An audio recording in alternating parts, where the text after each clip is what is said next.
찬송하시겠습니다. 찬송가 369장입니다.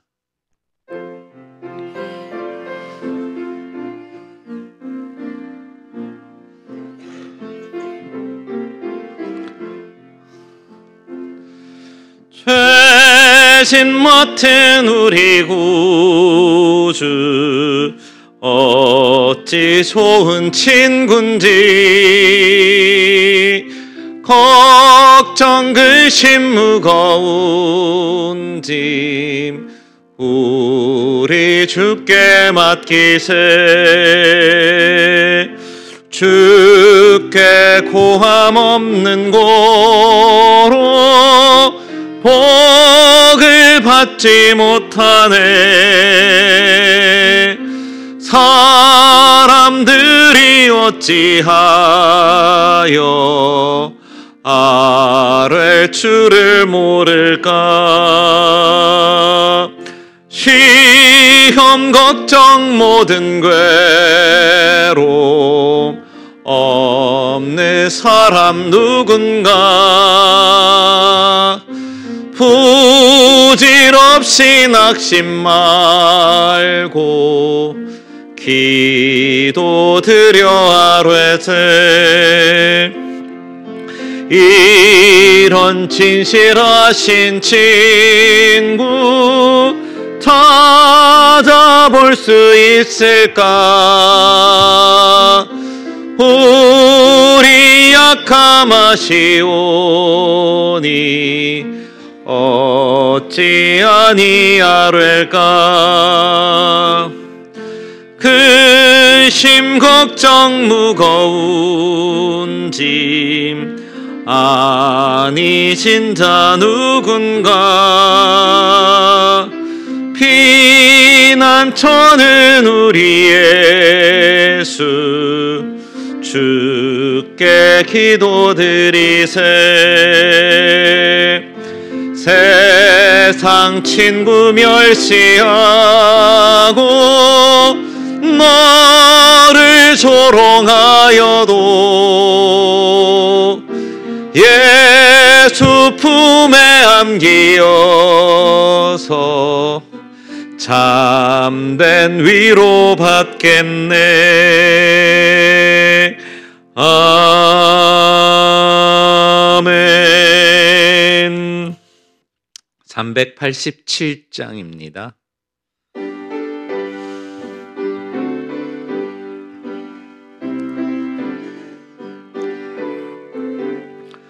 멀리 멀리 갔더니 처량하고 고나여 슬프고 또 외로워 정처 없이 다니니 예수 예수 내 주여 지금 내게 오셔서 떠나가지 마시고 길이 함께 하소서.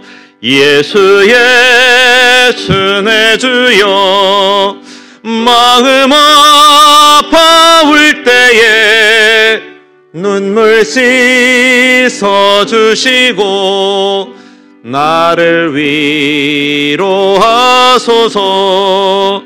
예수 예수 내 주여 지금 내게 오셔서 떠나가지 마시고 길이 함께 하소서. 다니다 가실 때에 쓸쓸한 곳 만나도 홀로 있게 마시고 주여 보호하소서. 예수 예수 내 주여 지금 내게 오셔서 떠나가지 마시고 길이 함께 하소서.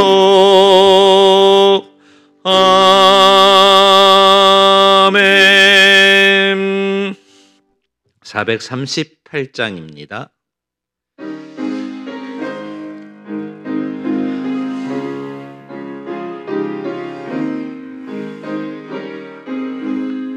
내 영혼이 은총 입어 중한 죄짐 벗고 보니 슬픔 많은 이 세상도 천국으로 화도다. 할렐루야 찬양하세. 내 모든 죄 사함받고 주 예수와 동행하니 그 어디나 하늘나라. 주의 얼굴 뵙기 전에 멀리 뵈던 하늘나라.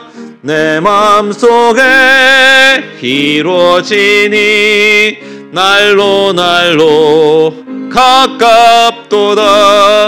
할렐루야 찬양하세. 내 모든 죄 사함받고 주 예수와 동행하니 그 어디나 하늘나라. 높은 산이 거친 들이 조막이나 궁궐이나 내 주 예수 모신 곳이 그 어디나 하늘나라. 할렐루야 찬양하세. 내 모든 죄 사함받고 주 예수와 동행하니 그 어디나 하늘나라.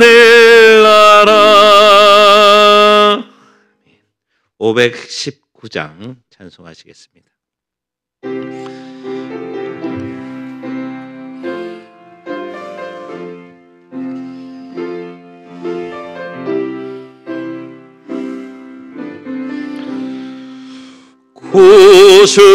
구주께서 부르되 오늘 오라 하시니 올 수 있는 기회에 긍휼함을 받으라.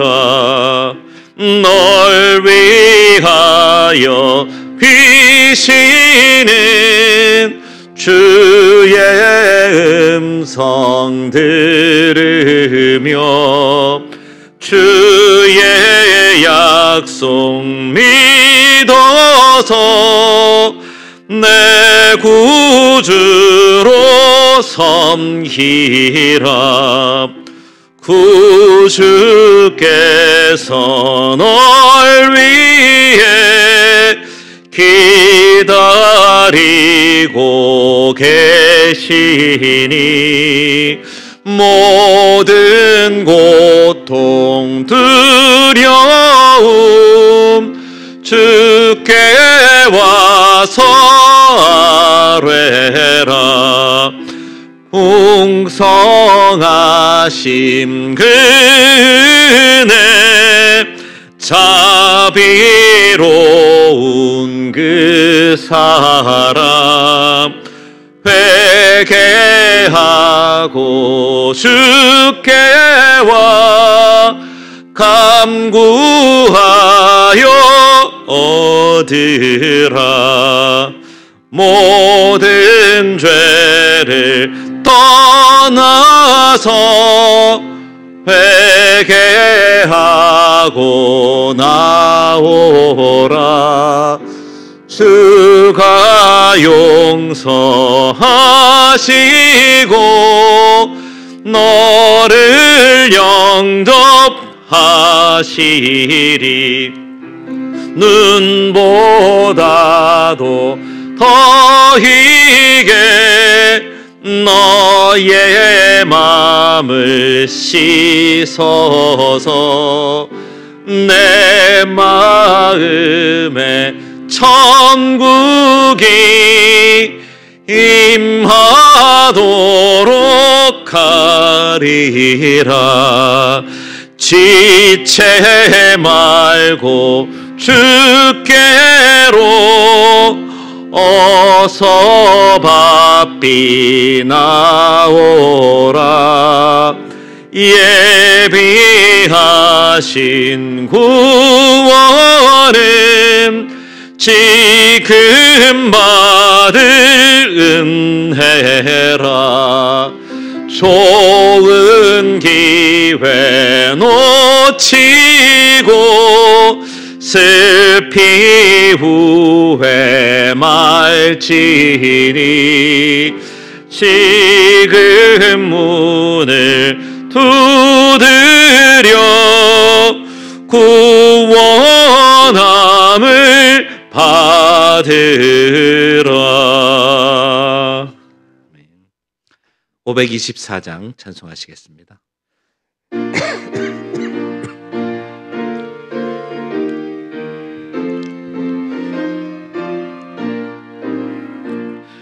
갈 길을 밝히 보이시니 주 앞에 빨리 나갑시다.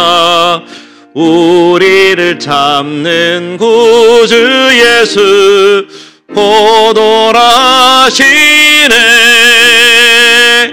죄악 벗은 우리 영혼은 기뻐 뛰며 주를 보겠네. 하늘에 계신 주 예수를 영원히 섬기리. 우리를 오라 하시는 말 기쁘게 듣고 순종하세. 구주를 믿기 지체 말고 속속히 나가세. 죄악 벗은 우리 영혼은 기뻐 뛰며 주를 보겠네.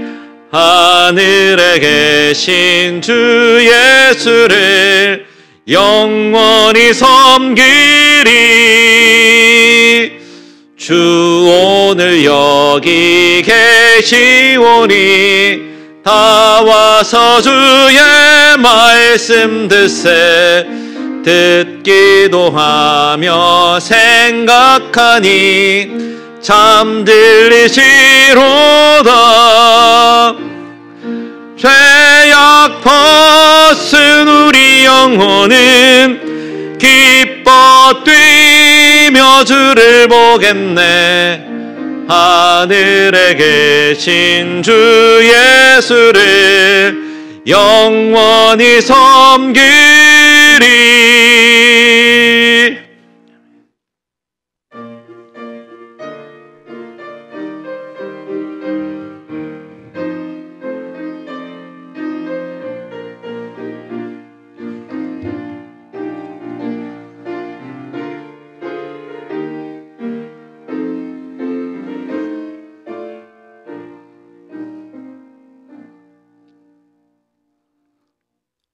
하나님 아버지 감사합니다.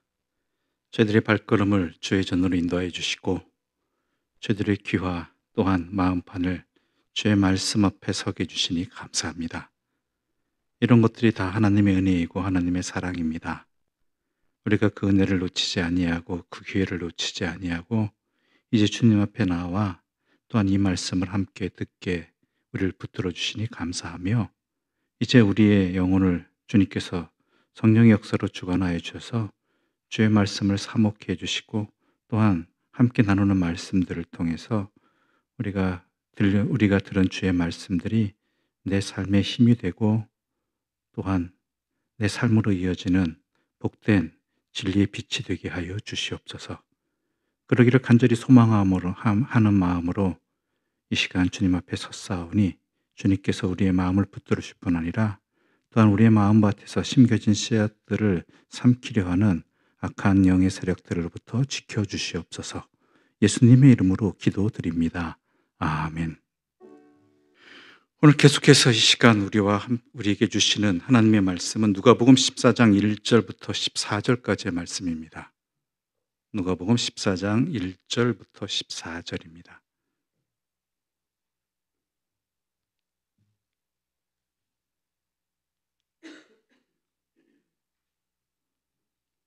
한 절씩 나누도록 하겠습니다. 누가복음 14장 1절부터 14절입니다. 안식일에 예수께서 한 바리새인 지도자의 집에 떡 잡수시러 들어가시니 그들이 엿보고 있더라. 예수께서 대답하여 율법교사들과 바리새인들에게 이르시되 안식일에 병 고쳐주는 것이 합당하냐 아니냐.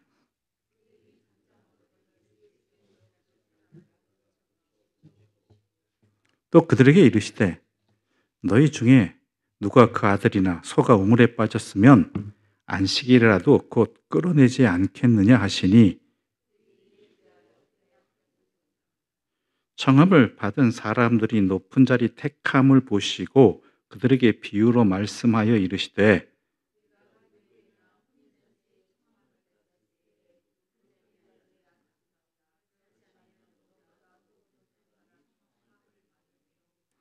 너와 그를 청한 자가 와서 너더러 이 사람에게 자리를 내주라 하리니 그때 내가 부끄러워 끝자리로 가게 되리라.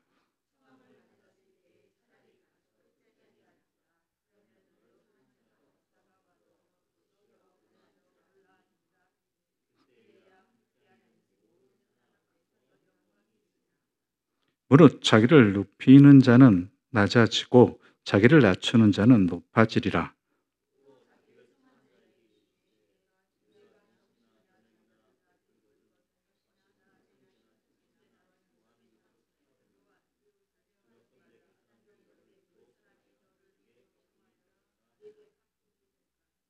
잔치를 베풀거든 차라리 가난한 자들과 몸 불편한 자들과 저는 자들과 맹인들을 청하라.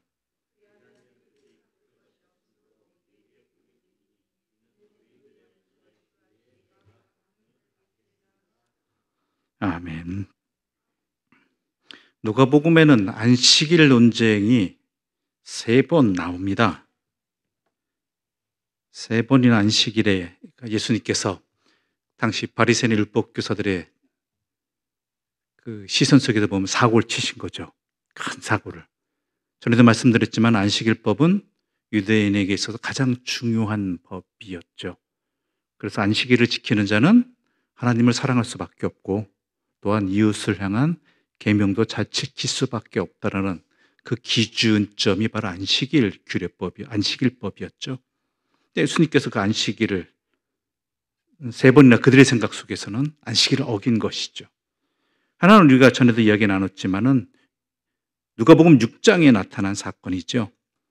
예수님의 일행 가운데 제자들이 배고프니까 밀밭 사이를 지나가다가 미리삭을 따가지고 이렇게 껍질을 벗겨서 먹었죠. 안식일에. 그래서 이 일로 바로 시비가 붙은 것입니다. 미리삭을 따먹는 것 자체가 이미 4가지를 어겼다는 거예요. 4가지 안식일법을. 안식일에 하지 말아야 될 일을 4가지를 했다는 것이죠. 하나는 추수했다는 것이죠. 땄으니까 미리삭을. 두 번째는 그걸 곡식의 껍데기를 벗겼잖아요. 미리삭의 껍데기를 막 손으로 비벼서 버렸죠. 이건 탈곡한 겁니다. 이것도 하면 안 되는 일입니다. 그 다음에 뭐겠습니까? 껍데기를 버려야죠. 알곡은 취하고. 그러니까 이거는 키질한 거예요. 거기다가 먹었으니까 요리했다 이거예요, 이제. 참 건수 잡기 참 좋아하는 사람들입니다. 그러니까 사람들이 안식일을 지키고자 하는 열망은 있어요. 안식일을 지키고자 하는 열망인데 어떻게 지킬 것이냐 하는 것들 가운데 구체적으로 파다 보니까 말도 안 되는 행위까지 하게 되는 것이죠. 그래서 여러분이 잘 아신 대로 철저한 유대인들은 안식일의 음식을 미리 전날 준비하죠. 요리를 다 해놓고 먹기만 하면 되도록. 그렇게 준비를 할 정도였습니다. 그러니까 네 가지는 어겼다는 거, 이 제자들이. 이것 때문에 논쟁이 일어났죠.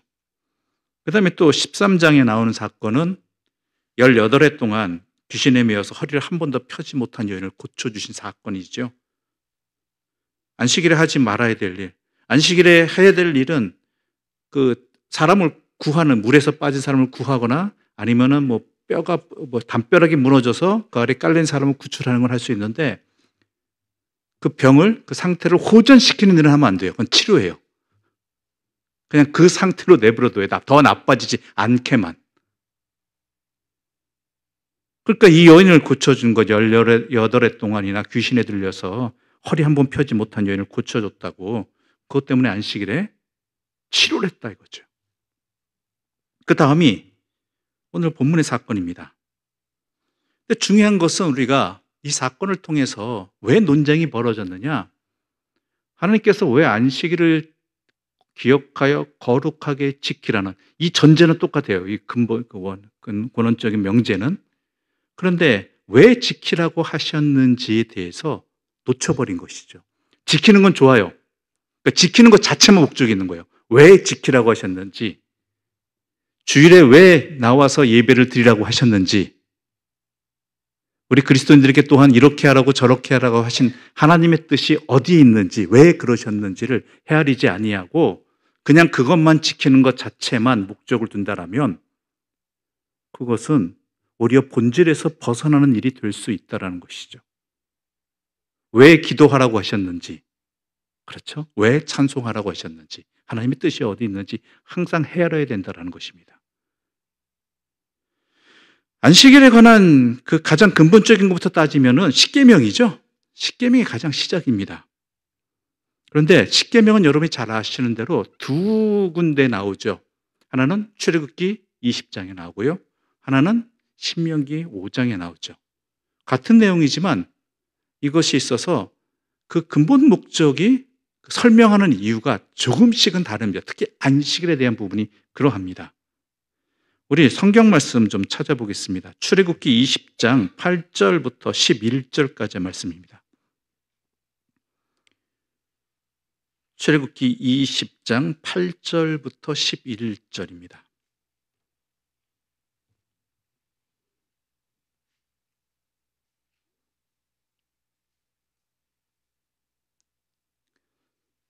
출애굽기 20장 8절부터 11절 말씀, 20장 8절부터 11절입니다. 예, 천천히 찾으셔도 됩니다. 예. 우리 한 절씩 나누도록 하겠습니다. 안식일을 기억하여 거룩하게 지키라.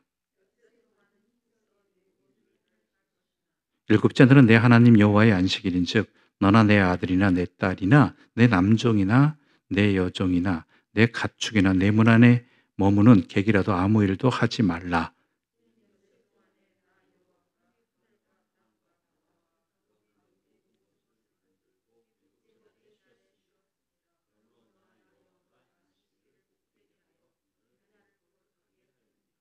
예. 왜 지키라고 하셨습니까? 여세 동안 천지를 창조하시고 일곱째 날에 쉬셨기 때문이라는 것이죠. 창조적 개념, 창조적 이해죠. 그런데 그렇다고 해서 이것이 이 땅의 소리가 살 때 6일은 일하고 하루 쉬라는 그런 개념은 아닙니다. 그런 개념이 아니라 여기서 일곱째 날 쉬었다는 의미가 중요하죠. 7이라는 게 뭐죠? 성경에서는 완전수입니다. 즉 이날을 지키게 하신 것은 하나님께서 천지 창조를 완벽하게 하셨다라는 그러한 믿음의 자리가 되어야 된다는 것이죠. 즉 처음에 이 인식 속에, 이 판단 속에서 안식일을 기억하여 거룩하게 지킨 것, 안식일을 일하는 것은요, 하나님의 창조가 완벽하지 않았다라는 반증처럼 여겨졌습니다. 그러니까 하나님이 하시는 모든 일들은 다 완벽하시다라는 그러한 믿음의 자리가 되어야 된다는 거예요. 이것은 무엇입니까? 주님의 뜻에 내가 온전히 따르고 순종하겠다라는 믿음의 자리가 되어야 된다는 것이죠. 하나님은 모든 것을 완벽하게 하시는 분이니까.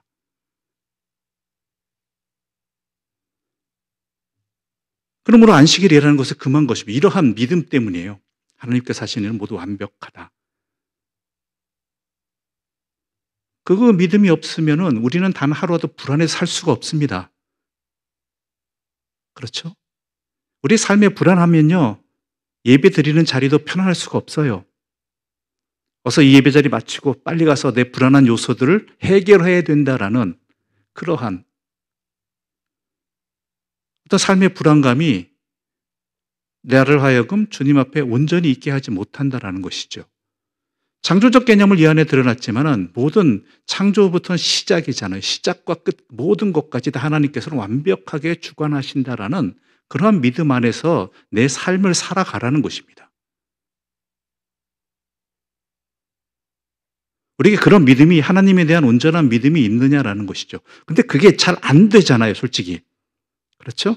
그러니까 매 주일을, 여기서 표현하면 안식일을 기억하여 거룩하게 지켜야 되는 이유가 하나님이 어떠하신 분인지를 알라는, 하나님의 완벽하심을 알라는 것이죠. 하나님의 신실한 믿음을 가지라는 것입니다.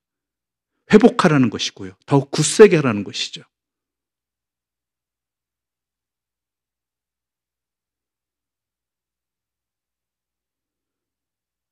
그러면 믿음의 자리가 되어야 된다는 것입니다. 내 삶에 있어서. 하나님 뜻에 따르기 위한, 하나님의 온전하심을 믿고 하나님이 이끄시는 대로 내가 살아가겠습니다라는, 하나님이 다스리신 세상에서 주님의 말씀대로 살아가겠습니다. 세상에 많은 불안한 것들이, 내가 근심거리들이 하나님의 말씀대로 살지 못하게 하지만, 그러나 하나님은 모든 것을 완벽하게 창조하시고 주관하시고 섭리하시고 심판하시는 분이니까 내가 내 삶을, 내 욕망을 금하고 주님의 뜻대로 살겠습니다라는 것이 안식일을 기억하여 거룩하게 지키라는 의미라는 것이죠.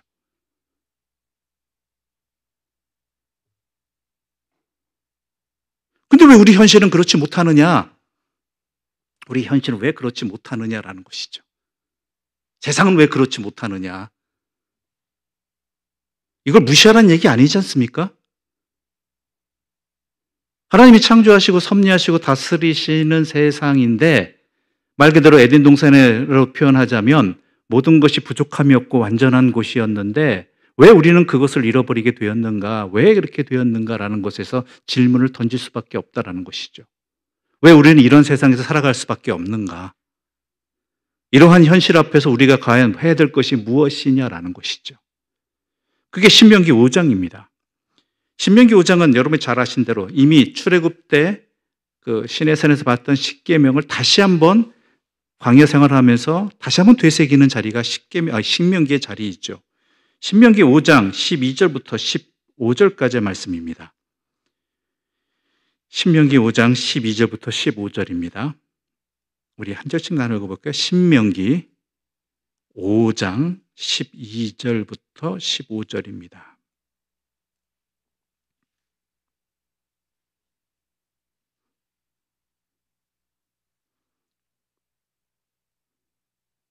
우리 한 절씩 나눠 읽겠습니다. 내 하나님 여호와가 내게 명령한 대로 안식일을 지켜 거룩하게 하라. 일곱째 날은 내 하나님 여호와의 안식일인즉 너나 내 아들이나 내 딸이나 내 남종이나 내 여종이나 내 소나 내 나귀나 내 모든 가축이나 문 안에 유하는 객이라도 아무 일도 하지 못하게 하고 내 남종이나 내 여종에게 너같이 안식하게 할지니라.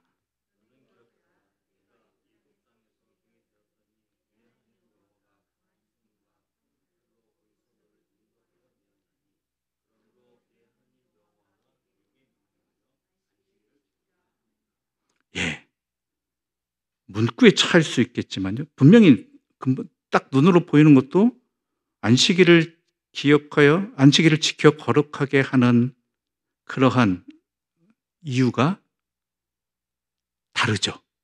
그렇죠? 출애굽기에서는 뭐예요? 하나님께서 천지 만물을 엿새 동안 창조하시고 일곱째 날 쉬셨기 때문이다 라는 것이지만 여기는 뭐예요?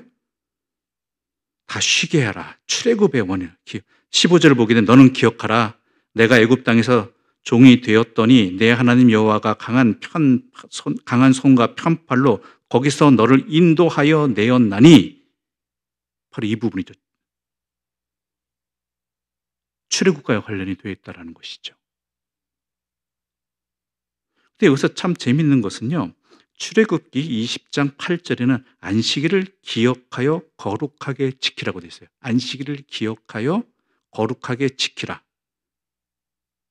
근데 신명기 5장 12절은 내 하나님 여호와가 내게 명령한 대로 안식일을 지켜 거룩하게 하라요. 뭔가 다른 것 같은데 도대체 뭐가 다른 건지 모르겠죠. 잘 읽으시면 됩니다. 기억하여 거룩하게 지켜라 라는 것하고 지켜서 거룩하게 하라는 거예요. 지켜서 거룩하게 하라. 즉 신명기 5장의 내용은요, 너희들이 할 바가 무엇이냐, 너희들이 관계 속에서 이 안식일에 해야 될 일이 뭐냐, 해야 될 일을 해서 거룩하게 하라는 거예요. 안식일을.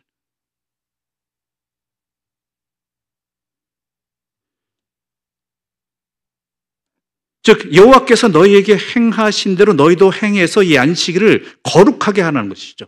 안식일의 거룩성이 앞에 초점이 있었다면 이 신명기는요, 우리가 행함을 통해서 거룩함을 지키라는 거예요. 거룩하게 하라는 것이죠. 우리가 해야 될 일을 하면서 우리 행의 목적이 있는 거예요. 이거는 우리가 해야 될 일들.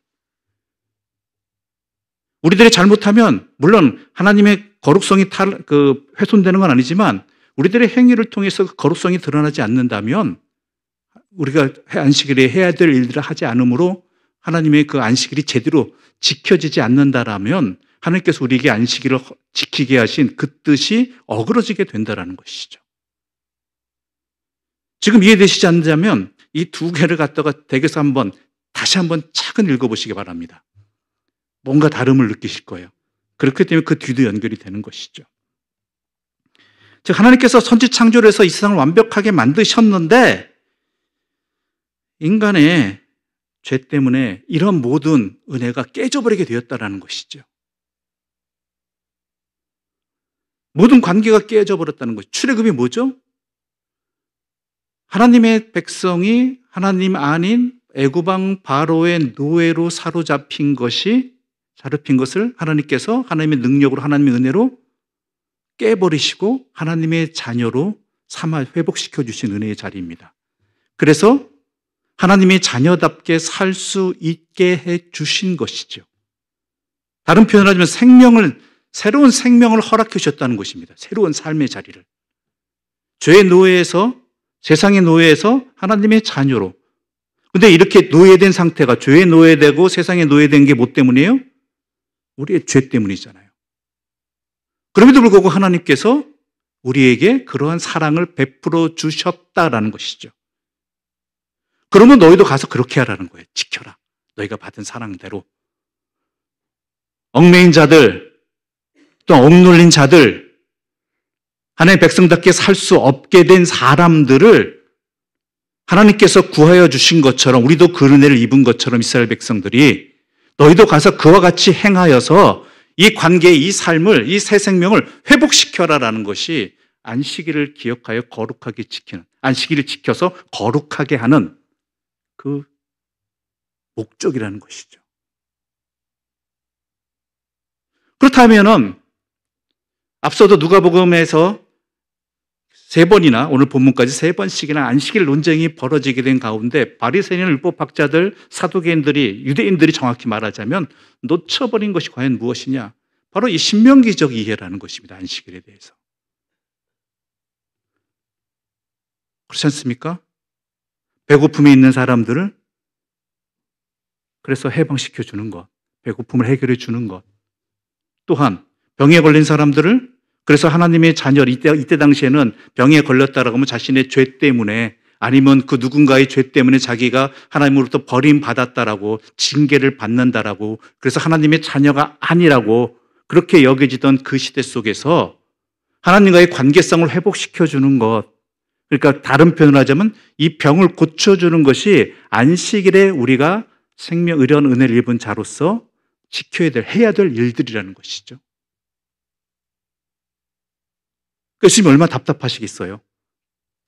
안식일을 지켜서 거룩하게 하라는 의미를 놓쳐버리고 있잖아요. 하나만 알고 있는 거잖아요. 하나도 제대로 알지 못하고 있죠. 그러니까 논쟁이 벌어질 수밖에 없는 것입니다. 내가 생명을 살리는 일, 어려운 사람들을 돕는 일, 억눌린 자들을 해방시켜주는 일, 그들이 삶을 살아갈 수 있도록 조금이라도 돕는 일들이 바로 주님의 날로부터 시작돼서 우리의 생애 동안 계속 이루어져야 될 일들이라는 것, 특히 또 주일엔 더 해야 된다는 것이죠.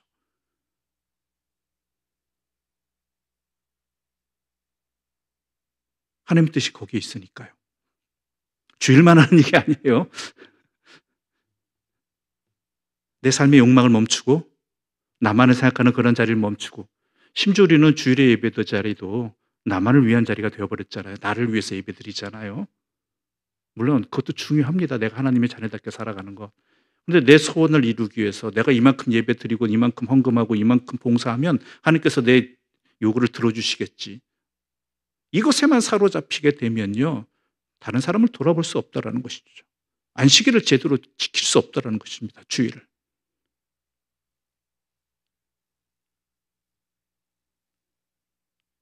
우리가 주일을 온전히 지킨다라는 건 또 내 생애도 다 연관이 되지만 우선 우리는 안식일 개념이니까 이 개념을 얘기하자면, 이웃을 향한 이러한 그들이 내가 새 생명의 하나님의 은혜를 입은 자라면, 그 관계가 회복된 은혜를 입은 자라면, 그럴 수 있도록 주님께서 나에게 해방의 은혜와 여러 가지 채워주신 은혜를 입었다라면 나 또한 그러한 일들을 행하는 것이 주일을 제대로 지키는 것이고, 그게 거룩하게 지키는 것이라는 이야기죠.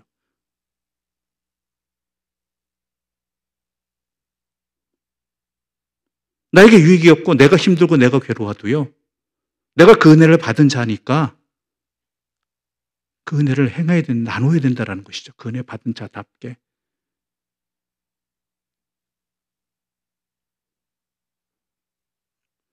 이것은 우리의 모든 생애 속에서 마찬가지 일들이 되어야 되지만, 그 시작은 그것을 다시 회복하는 자리는 주일의 자리들을 통해서 우리가 연습되어지고 훈련되어야 되는 것이죠.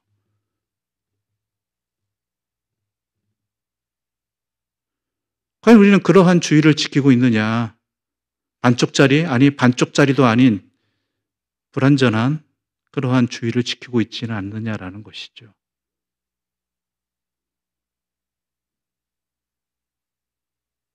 우리가 예배드리면 다 끝이다? 아니라는 거예요. 예배자로서 살아야 되는 거예요.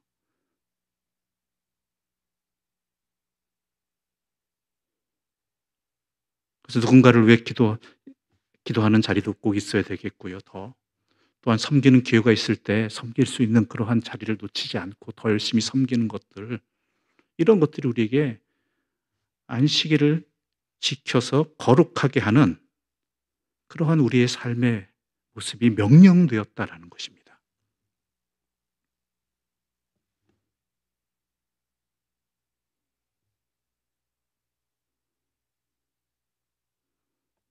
그게 그리스도인의 삶입니다. 은혜 받은 자다운 삶이에요. 그렇잖아요.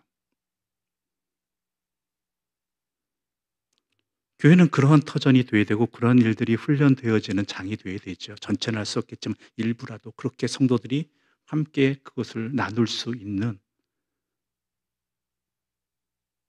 그러한 장들을 놓치지 말아야 되는 것이 또 교회입니다. 다른 것들을 행하는 것들보다는 크게 더 중요하다는 거죠. 물론 하나님께 예배 드리는 자리도 함께 반드시 그건 당연한 것이고요.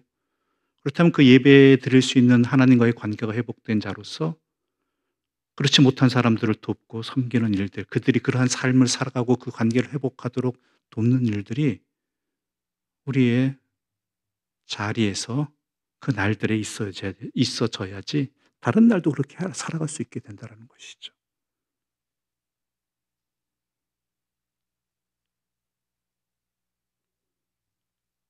뭐 육체적으로 힘들고 경제로 힘든 경우도 있죠. 그런데 우리에겐 기도의 자리도 있잖아요. 그렇죠? 남을 위한 기도 자리가 아니라 나를 위한 기도하는 열정과 그 분량 이상으로 이웃들을 향해서 돌아보고 관심을 가지고 또한 기도할 수 있다라는 것, 하나님께서 우리에게 기도를 주신 목적이 거기에도 있지 않을까요? 우리의 기도가 거룩하게 되는 하나님의 뜻에 따르는 그 자리가 될 수 있고요. 또한 그 외에 여러 가지 도울 것들이 있을 때, 섬길 것이 있을 때 놓치지 않고 행하는 것. 물론 힘들고 두렵고 떨리지요. 그만큼 또 내가 그동안 열심히 많이 했는데 이 정도면 됐지 하고 만족할 수도 있겠죠. 과연 그것이 옳은가도 한번 생각해 봐야 된다는 것이죠. 그럴 때 우리는 내가 주의를 지켰다라고, 하나님의 자녀답게 이 주의를 살았다라고 이야기할 수 있는가 물어야 된다는 것입니다. 적어도 십계명에는 이러한 중요한 두 가지 이유가 함께 있다는 것을 명심한다면 내가 주의를 제대로 지키는 것이 어떤 의미가 있는가를 분명히 깨달을 수 있게 되는 것입니다. 아무튼간 안식일에 예수님께서 우리 1절 말씀 함께 읽어볼까요? 1절입니다. 함께 읽겠습니다. 안식일에 예수께서 한 바리새인 지도자의 집에 떡 잡수시러 들어가시니 그들이 엿보고 있더라. 예. 안식일에 바리새인 지도자의 집에 초대를 받으셨습니다. 왜냐하면 유대인들은 안식일에 다른 사람을 초대하는 풍습이 있었거든요. 특히 아무리 가난해도 안식일에는 손님을 접대해야 된다라고 그렇게 랍비들이 가르쳤다고 합니다. 아무리 가난해도 한 끼의 음식을 먹기 힘들어도 그래도 손님을 대접하는 것이 안식일에 해야 될 일이라고 가르쳤던 것이죠. 그것도 나중에 이제는 종교적 의무가 돼버렸죠. 그러니까 이 안식일에 바리새인 지도자가 집 초대했죠. 이 초대에 또 응해야 되죠. 상대방이 초대했는데 안 응할 수는 없잖아요. 상대방이 안식일에 지키겠다는데 제대로. 예수님도 응하셨던 것 같습니다. 근데 그들의 속성은 뭐예요? 엿보고 있더라. 무슨 의미인지 아시겠죠? 엿보고 있더라. 흠 잡으려고 하고 있더라는 것이죠. 근데 마침 거기에 누가 있었어요? 수종병 든 사람이 있었다는 것입니다. 수종병 든 사람. 이 수종병이라는 게요, 몸의 조직에 있는 액체가요, 비정상적으로 축적이 되는 병이라고 합니다. 그러니까 이게 배출이 되거나 아니면은 순환이 돼야 되는데 어느 한 곳에 축적이 되어버리는 거예요. 그래서 이러한 수분이 차지 말아야 될 장기에 액체가 가득 차게 돼서 몸이 붓는 거죠. 몸이 부어버리는 것입니다.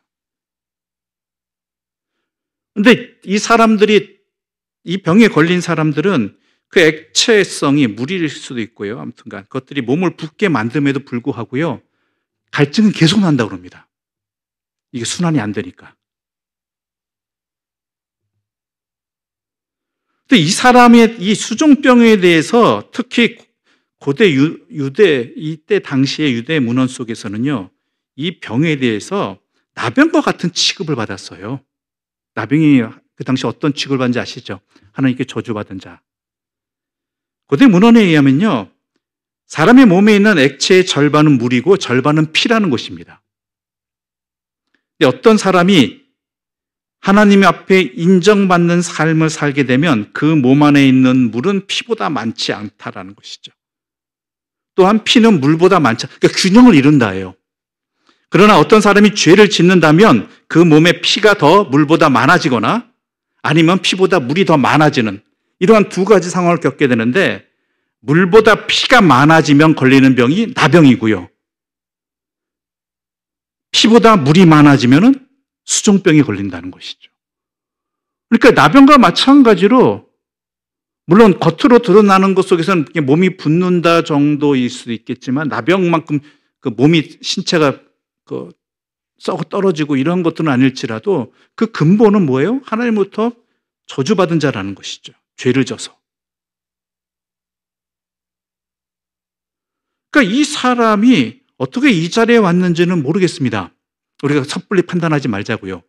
이 자리에 예수님을 초대한 사람들이 예수님을 안식일에 시험 들게 하려고 어떻게 하나 보려고 이 사람을 일부러 데려왔다, 아니면 온 것을 용인했다, 이런 차원도 있을 수 있겠고, 아니면 이 사람이 병고침을 받고 싶어서 이 자리에 왔는지 어떤지 모르겠습니다. 아무튼간 이 수종병 걸린 사람은 그러한 사회적 인식에도 불구하고 이 자리에 와 있다라는 것이죠.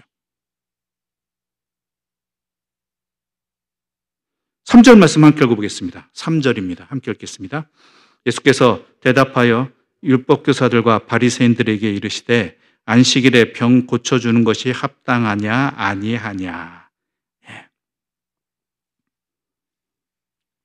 당시 여러분들이 율법교사라면 어떻겠습니까? 바리새인들이라면 격화시키는 것까지는 안 돼. 멈추게 하더라도 호전시키는 건 안 돼요. 그렇죠? 그렇다면은, 그런데 생명을 살리는 건 또 중요한 일이잖아요. 이 사람을 병 고쳐주는 것에 있어서는 율법적으로 찬성할 수 없어요. 반대해야 되죠. 안식일을 거룩하게 지키는 것을 어기는 것이니까. 그럼에도 불구하고 이 여인이 수종병 걸렸다라는 것, 내버려 둔다는 것도 양심적으로 어때요?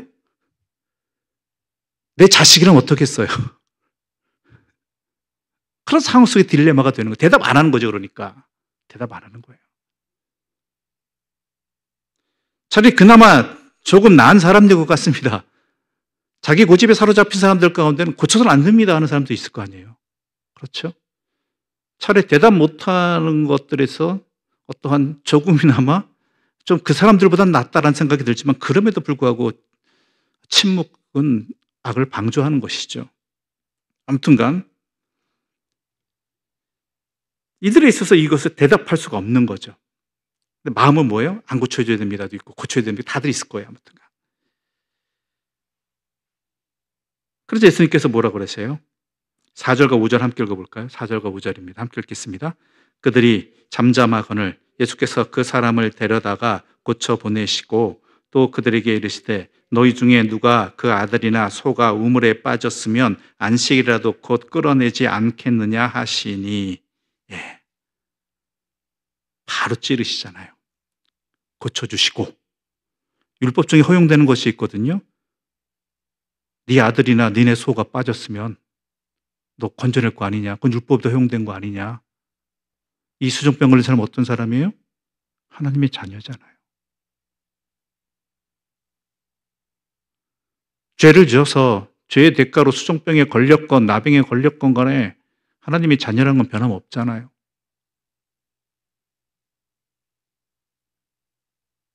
자기 아들이나 자기 소유의 소에는 그렇게 여지를 두면서 물론 호전시킬 수는 없겠지만 그 우물에 빠졌다라면 곧 끌어내면서 이 수종병에 걸려서 갈증이 시달리고 몸이 부어서 제대로 살지 못하고 있는 이 사람을 또 거기다가 어때요? 하나님께 죄를 져서 벌을 받는 거라고 하는 세상의 인식 속에서 살지 못하고 제대로 삶을 누리지 못하고 있는 사람을 고치지 않는 것이 어찌 율법을 제대로 지키는 것이냐라고 반문하고 계시는 거죠.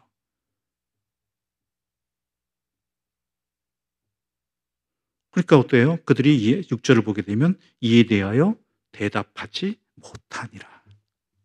대답하지 못하니라.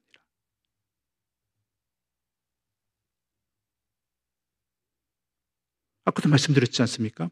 이들도 신명기는 철저히 지키는 모세오경이잖아요. 그러니까 모세오경 속에서 출애굽의 은혜를 입은 자로서 그 은혜에 합당하게 안식일을 행하여서 거룩하게 하라는 그 뜻을 이들도 알고 있다라는 거예요. 알고 있는 거랑 행하는 거랑 다르다라는 것이죠. 예수님께서 새로운 걸 말씀하신 게 아니에요. 이미 하나님께서 말씀하신 것을 제대로 알지 못하고 자기 멋대로 고집하면서 그 고집으로 폭력을 행하고 있는 이 사람들에게 있어서 참 뜻을 알려주신 것이죠. 근데 이 참 뜻을 알려주셨음에도 불구하고 사람들이 여기 아멘 못하죠. 아멘 못하죠. 안 하잖아요. 자기 고집버리가 이렇게 싫은 거예요. 자기가 평생 지켜온 거 믿어온 게 그렇게 바뀌기가 싫은 거예요. 요즘 새벽에 요한계시록을 읽고 있습니다. 내일도 요한계시록 말씀을 가지고 함께 하겠는데요. 하나님의 심판을 받으면서도요, 도리어 하나님을 원망하고 돌이키지 않고 원망하는 사람들이 있어요. 하나님의 엄중한 그 요한계시록의 심판 앞에서도요, 하나님께서 심판을 행하시는 가장 중요한 목적은 뭐예요? 돌이키게 하시는 것이거든요. 깨닫고 이렇게라도 고통받아서 돌이키라. 근데 도리어 원망하고 돌이키지 않는 사람들이 있다라는 거. 이 모습이 이것이죠. 아무 말도 안 해요. 예수님이 다른 것 가지고 근거 되신 거 아니잖아요. 신명기의 말씀을 가지고 그들이 그토록 중요히 여기는 모세오경의 신명기의 말씀을 가지고 이것이 하나님께서 안식일에 행해 이런 일을 내가 하는 목적이 있고 그렇기 때문에 난 따른다라고 이렇게 이 사람을 살린다라고 하셨는데 분명히 알면서도 뭐예요? 안 받아들이는 거죠.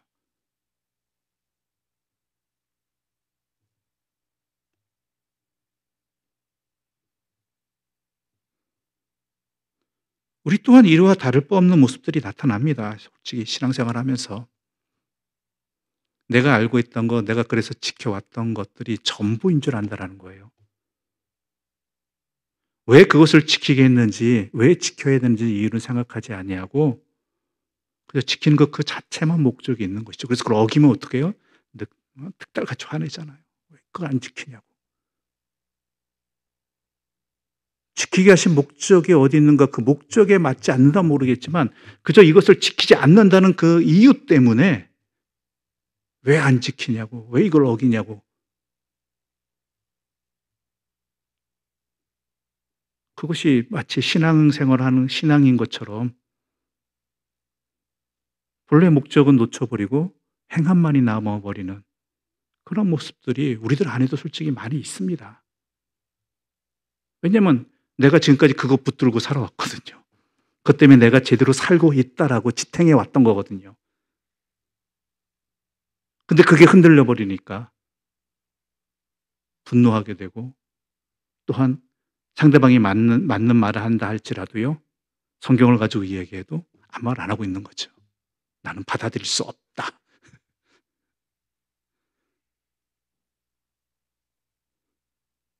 하나님 말씀보다 내가 지켜왔던 것, 내가 의지했던 것, 그래서 나를 나대게 한 것,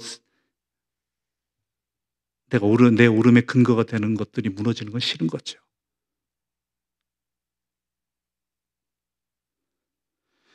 그런 사람들이 또 다른 모습을 가지고 있습니다. 예수님이 이어서 이야기를 이렇게 하시죠. 우리 7절의 말씀 함께 읽어볼까요? 7절입니다. 함께 읽겠습니다. 청함을 받은 사람들이 높은 자리 택함을 보시고 그들에게 비유로 말씀하여 이르시되. 그러니까 이 잔치자리에 함께 초대를 받은 사람이 예수님뿐이겠습니까? 다른 바리새인들, 율법학자들 모였겠죠. 근데 그 사람들의 관심이 어디 있었냐? 이 자리에 온 수종병 들린 이 사람에 대해서 관심 있는 게 아니라 뭐예요? 내가 어떻게 하면 높은 자리에 앉을까요? 인정받는 자리에. 세번역 성경에 이렇게 기록되어 있습니다. 예수께서는 초청을 받은 사람이 윗자리를 골라 잡는 것을 보시고, 그러니까 의도성을 가지고 있다는 거예요. 자기가 저 자리는 가야겠다. 내가 인정받는 자리다, 저 자리. 나 정도 되면은 저 자리에 앉아야겠다라는 것이죠. 우리 상석이란 게 있잖아요. 직장인들이 가장 먼저 알아야 될 상석 자리 중에 예절 중에 하나가, 지금도 그런지는 모르겠지만 자동차를 운행할 때 운전하는 사람이 따로 있느냐 아니면 그 자동차 주인이 운전하에 따라서 상석은 어디이고 그 다음은 2번 자리는 어디고 3번은 어디고 다 달라지잖아요. 그것도 철저하게 지키잖아요. 그게 매너이고. 식탁의 자리에서도 마찬가지죠. 그렇죠? 이때도 이건 오래된 전통인 것 같습니다. 이때도 마찬가지였습니다. 식탁에 앉아 있을 때 디귿자 자리거든요. 상석이 있어요.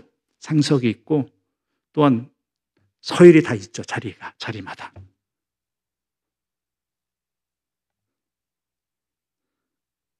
여기서 굳이 설명을 안 드려도 되겠죠? 어디가 상석이라고, 지금은 지켜지지 않는 거니까. 아무튼 그래요.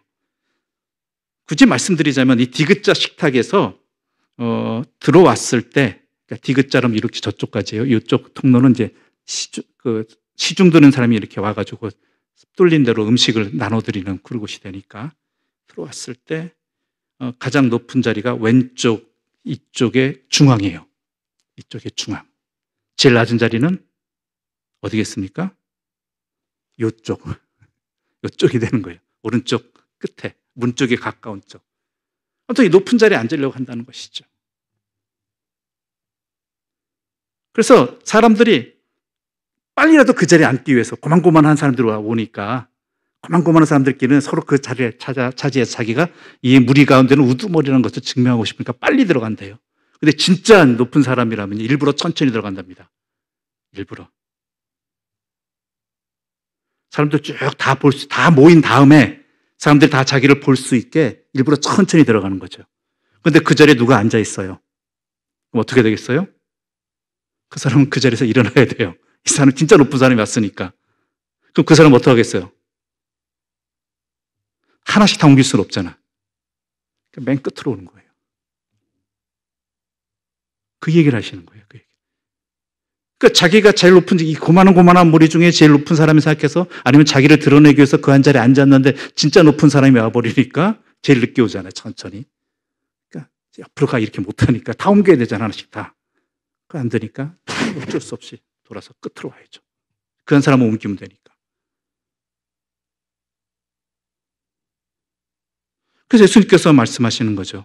10절의 말씀 함께 읽어보겠습니다. 10절입니다. 함께 읽어보겠습니다. 청함을 받았을 때 차라리 가서 끝자리에 앉으라.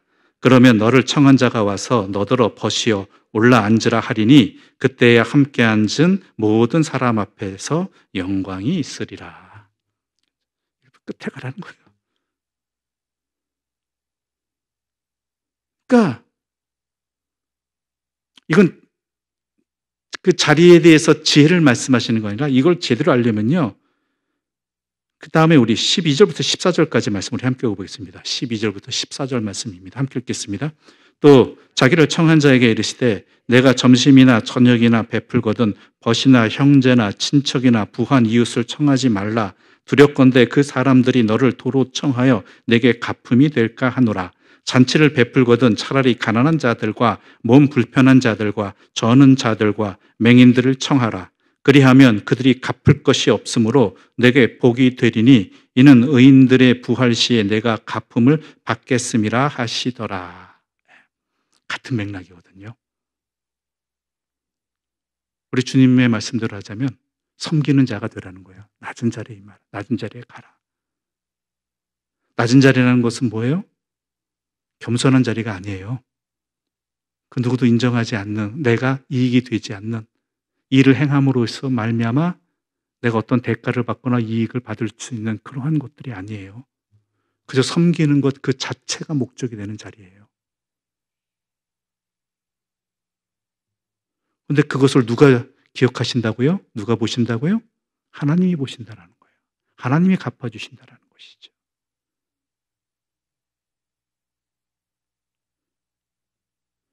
세상의 인정을 받고 세상의 존경 응답을 받으면 어때요? 이미 받았으니까 하나님이 안 주신다는 거 같잖아요. 예수님께서. 하나님이 인정하시는 자리는요. 낮은 자리예요. 하나님이 인정하시는 섬김은요. 내가 그 일을 행함으로 어떠한 대가를 그 사람들이나 세상으로부터 받지 않는, 그럼에도 불구하고 내가 손해되고 힘들지라도 그 일들을 행하는 거, 섬기는 거, 그것이 바로 하나님께서 인정하시는 자리이고 인정하시는 행위라는 것이죠.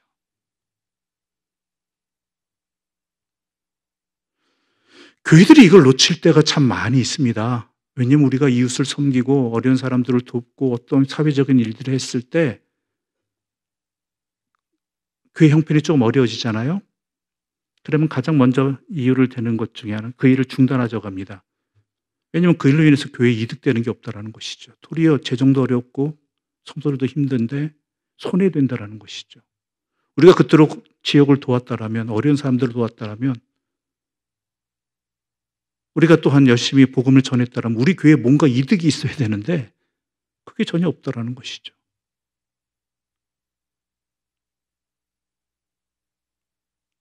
그것을 하나님께서 받으시겠습니까? 인정하시겠습니까? 우리가 복음을 전하는 이유는요, 우리 교회에 이득이 되기 위한 게 아니에요. 우리 교인들을 잃는 게 아니에요. 주의 복음을 전하는 그 자체가 목적인 거예요. 하나님의 말씀을. 그것 외에 다른 것이 들어가서는 안 됩니다. 우리가 이웃을 섬기는 것도 마찬가지죠. 중요한 것은 하나님께서 인정하시느냐, 그 부분이라는, 하나님께서 인정하시는 것이 무엇인지 분명히 성경에 나와 있는데 그것이 당장 내 삶에, 우리의 공동체에 이익이 되지 않는다고, 아무런 대가가 주어지지 않는다고, 도리어 나를 힘들게 하고 손해보게 만든다고, 그러므로 이익성이 없는 일들은 가장 먼저 제외되는 제외되는 것들이 되어버린다라면, 과연 세상은 그렇게 해도 돼요, 세상은. 목적이 다른 데 있으니까. 근데 교회가, 그리스도인들이 그래서는 안 된다라는 것이죠.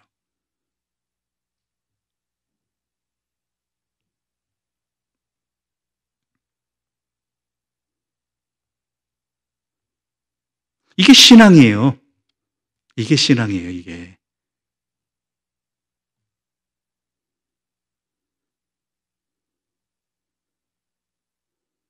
사람이 높아지고 낮아지는 건요, 내 힘으로 내가 하는 게 아니에요. 타인에 의해서 되는 거잖아요. 그렇죠? 우리 그리스도인들 누구에게 있어서? 하나님께서 낮추시고 높이시는 거예요.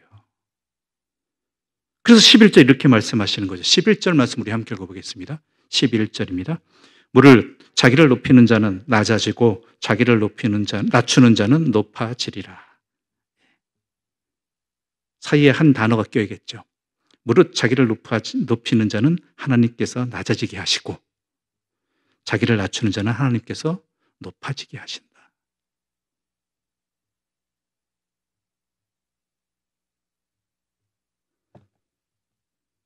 그런데요, 14절 다시 한번 읽어볼까요? 14절입니다. 함께 읽어보겠습니다. 그리하면 그들이 갚을 것이 없으므로 내게 복이 되리니 이는 의인들의 부활 시에 내가 갚음을 받겠음이라 하시더라. 당장 이 땅에서 안 받네요. 이 땅에서 응답이 있으면 참 좋겠는데. 근데 여기는요, 의인들의 부활 시라는 것에서는 우리가 죽은 이후에 그때 그럴 것도 되겠지만 또 다른 의미는 하나님의 때라는 것도 있어요. 하나님의 때. 우리가 생각하는 때가 아니에요. 우리는 그것을 기대하면서 목적 삼아서 살아가는 사람들이나 하면은 내 때는 아니더라도 하나님께서 언젠가 반드시 또 하시겠죠. 정안 되면은 언제요? 의인들의 부활 시에 반드시 1.1억도 틀림없으신 분이, 모든 것을 기억하신 분이 응답하신다라는 것이죠. 아니, 그건 아니더라도 내가 그리스도인답게 살아간다는 거, 내가 이미 이런 이런 대가를 받지 않아도요, 이미 하나님부터 커다란 은혜와 사랑과 모든 걸 받은 사람들입니다. 이미. 내가 하나님의 자녀로 살아갈 수 있다라는 게, 또한 그로 말미암아 하나님의 자녀로서 영생이 우리에게 허락되어졌다라는 것, 하나님께 기도하고 하나님을 찬양하고 하나님께 섬기며 하나님을 예배할 수 있다는, 하나님의 사람으로 살아갈 수 이 자체가요, 우리에게는 그 무엇과도 비교될 수 없는 큰 은혜입니다. 이미 우리는 너무나 많이 엄청나게 받은 사람들이에요. 만달란트 탕감의 은혜를 받은 사람 마찬가지잖아요. 왕이 그랬어요? 네가 가서 거기에 합당하게 일하면 내가 만달란트 탕감해 줄게가 아니었잖아요. 이미 만달란트를 탕감해 주셨잖아요. 그 목적이 어디에 있어요? 이런 은혜를 입었으니까 네가 받은 그 사랑과 은혜를 조금이라도 나누라는 거예요. 거기에 맞게 살아라. 근데 그렇지 않게 살았으니까 도루묵이 되어버린 것이죠. 내가 받은 걸 자꾸 잊어버리니까 백대는 빚진 자가 원수같이 보이고요. 내가 받은 은혜를 생각하지 않으니까요, 내가 이렇게 해놓고 하나님 안 해주세요? 그럼 나 안 해요. 이런 식이 되어버린 거예요. 이미 내가 받은 게 얼만큼인데.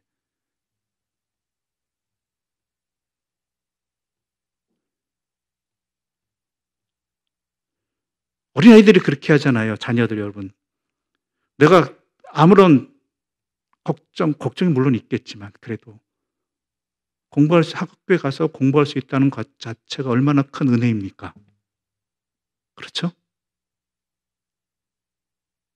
내가 학교 가서 공부할 수 있다는 것 자체가 요즘 애들은 잘 모르겠지만 얼마나 큰 은혜예요.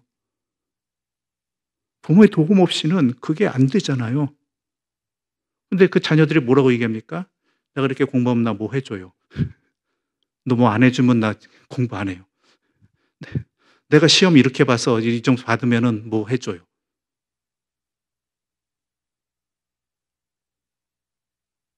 그럼 여러분 또 들어주시긴 하죠. 근데 속은 뭐예요? 네 공부 네가 하는 건데, 네가 그렇게 공부할 수 있는 것 자체가 얼마나 큰 특혜인데 그 점수 받아서 너 좋은 거지 나 좋은 거냐고 싶죠.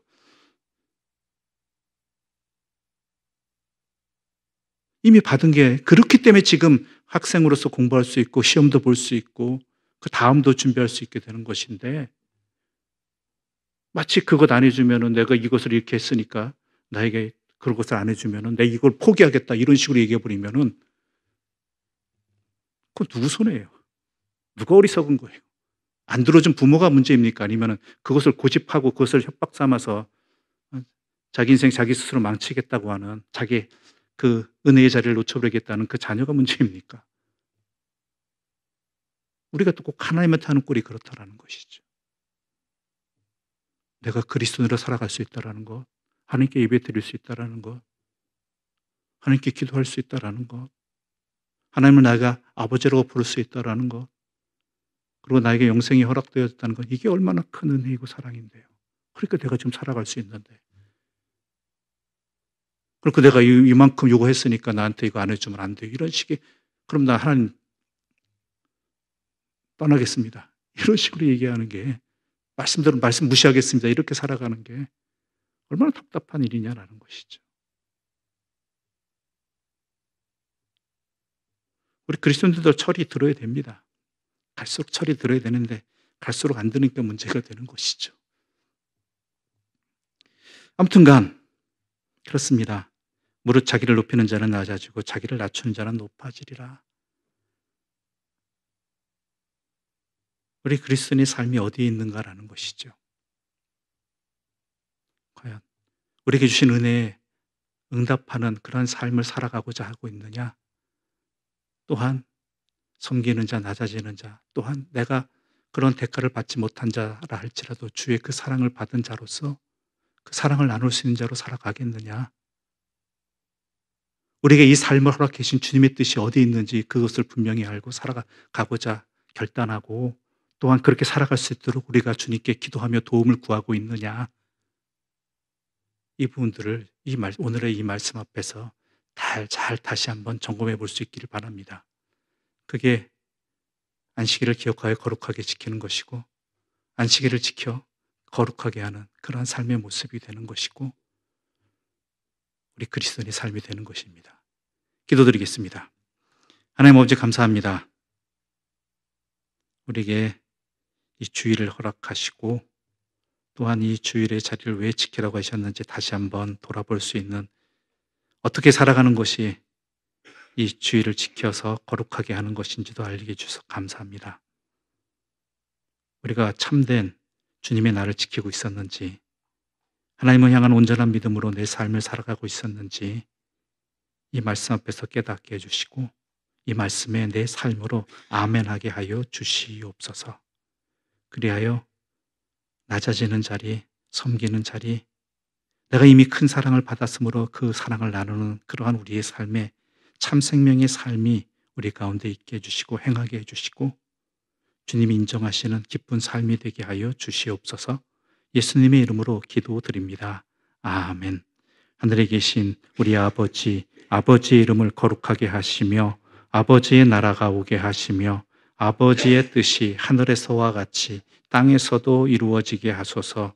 오늘 우리에게 일용할 양식을 주시고 우리가 우리에게 잘못한 사람을 용서하여 준 것 같이 우리 죄를 용서하여 주시고 우리를 시험에 빠지지 않게 하시고 악에서 구하소서. 나라와 권능과 영광이 영원히 아버지의 것입니다. 아멘.